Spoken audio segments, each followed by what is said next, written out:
অনেক হাসি মজা আর আনন্দের দিন কাটালাম। এবার একটা শক্তপোক্ত গাছ দেখে আমাদের জন্য একটা আরামদায়ক বাসা বানাতে হবে।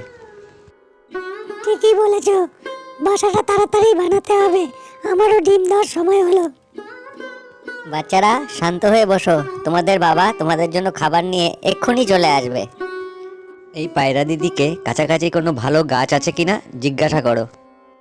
পায়রা দিদি, আমরা আমাদের জন্য ভালো বাসা বানাতে চাই, কাছাকাছি কোনো ভালো গাছ আছে? হ্যাঁ, এখানে বাসা বানাবার উপযোগী প্রচুর ভালো গাছ আছে, একটু খুঁজে দেখো, পেয়ে যাবে। ধন্যবাদ পায়রা দিদি, আমরা এক্ষুনি 4-5টা খুঁজে দেখছি। বাসাটা আমাদের খুব তাড়াতাড়ি বানাতে হবে। তোমরা অবশ্যই তোমাদের মনের মতো বাসা বানাবার উপযোগী গাছ খুঁজে পাবে, আমার শুভেচ্ছা রইল। নদীর পাড়ের এই গাছটা খুবই সুন্দর আর শক্তপোক্ত মনে হচ্ছে। গাছ দাদা, তোমার ডালে আমরা আমাদের জন্য একটা সুন্দর বাসা বানাতে চাই, তুমি কি আমাদের অনুমতি দেবে? কখনোই না, আমি কোনো পাখিকেই আমার ডালে বাসা বাঁধতে দিই না, তোমাদেরও দেব না, যাও এখান থেকে।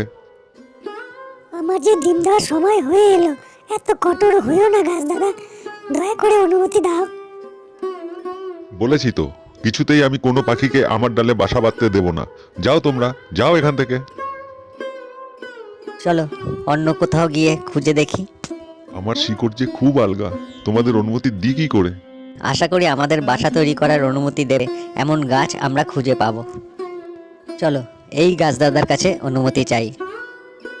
গাছ দাদা, তোমার ডালে আমরা আমাদের জন্য একটা সুন্দর বাসা বানাতে চাই, তুমি কি আমাদের অনুমতি দেবে?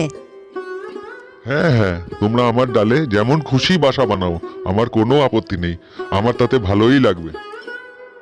ধন্যবাদ গাছ দাদা। চলো গিন্নি, কাজে লেগে পড়ি, আমাদের হাতে সময় কিন্তু খুবই কম। তোদের বাসাটা কিন্তু খুব সুন্দর হয়েছে, এবার নিশ্চিন্তে এখানে ছানাপোনা নিয়ে সুখে ঘর সংসার কর। নির্দিষ্ট সময়ে মা পাখি তাদের সুন্দর বাসায় একজোড়া ডিম পাড়ল। একদিন বিকেলের দিকে কালো মেঘে চারদিক ছেয়ে গেছে, এক্ষুনি বৃষ্টি শুরু হবে। দেখতে দেখতে বজ্র বিদ্যুৎ সহ প্রবল বৃষ্টি শুরু হলো। বনের সমস্ত পশু পাখিরা যে যার নিজের নিরাপদ আস্তানায় গিয়ে আশ্রয় নিল। জলমগ্ন হয়ে পড়ল সমস্ত বন। এই প্রবল বৃষ্টিতে আমার শিকড় যে আর মাটি ধরে রাখতে পারছে না, দুর্বল লাগছে, কি হবে এবার আমার? এই প্রবল জলরাশি আমার শিকড় সম্পূর্ণভাবে উপড়ে দিল।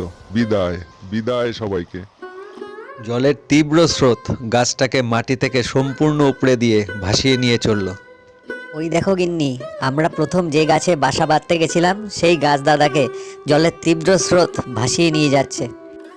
এবার বুঝেছি, এই জন্যই ওই গাছ দাদা আমাদের বিপদের কথা ভেবে ওনার ডালে আমাদের বাসা বাঁধতে দেয়নি।